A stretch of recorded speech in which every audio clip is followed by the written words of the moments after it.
So today we're diving into a fascinating topic, integrating technology into mindfulness. It sounds like a contradiction at first, doesn't it? Totally. I mean, tech is usually the thing we're told to escape from when we meditate.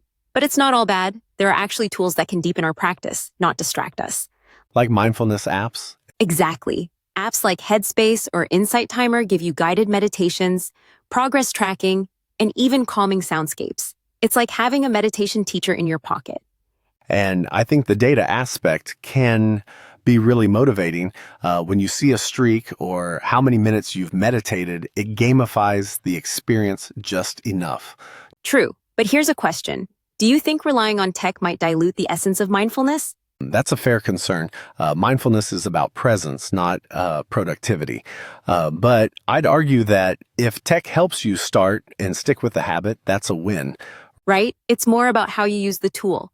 For instance, wearables like smartwatches now have breathing reminders. At first, I found them annoying. But now? Now I actually use them. When that gentle buzz comes, it's like a digital nudge to pause and breathe. Like a high-tech version of a meditation bell. Exactly. Some people even use virtual reality to create immersive meditation experiences. Imagine meditating on a mountaintop without leaving your couch. That sounds amazing. And slightly dystopian. Ha! It's all in the framing. VR can help people who find it hard to disconnect from their environment. It's a bridge. I've seen AI-generated soundscapes too. Ambient sounds that adapt in real time to your heart rate or stress level. That's next-level biofeedback. It brings awareness to your body in a very direct way. Speaking of biofeedback, have you tried those headbands that monitor brainwaves during meditation? I have. Muse is one. It gives feedback if your mind wanders. Bird sounds when you're calm, storms when you're distracted. So it's like a weather report for your mind? Pretty much. It's a weirdly powerful way to observe your mental state objectively. But I wonder, could that become another form of judgment? Like, oh no, I had 3 storms today. That's the paradox. Mindfulness is non-judgmental, but tech often thrives on metrics. So the key is using the data as information, not validation. Well said. Also, let's not forget the accessibility angle.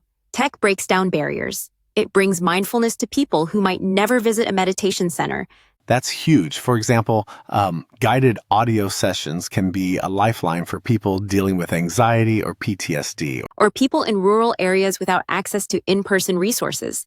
Suddenly they can tap into global communities. Speaking of community, some platforms let you join live meditations with others. It adds a sense of connection. It does. And connection is a core human need, just like mindfulness addresses our need for inner peace. I guess tech, when used wisely, can actually enhance both. It reminds me of that quote. The finger pointing to the moon is not the moon. Tech is the finger. Don't confuse it for the actual experience. That's beautiful.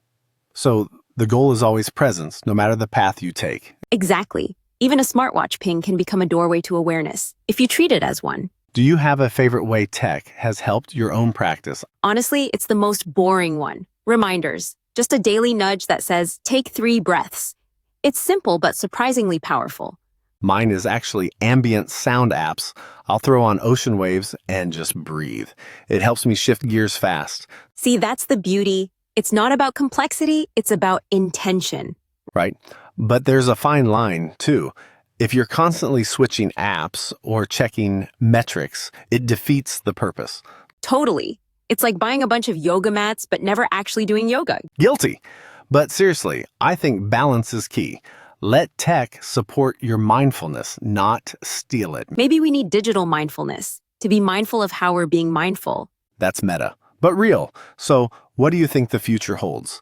More AI teachers? Emotion sensing meditation? Probably. But I hope we also see a return to simplicity. Maybe tech will eventually teach us when to put it down.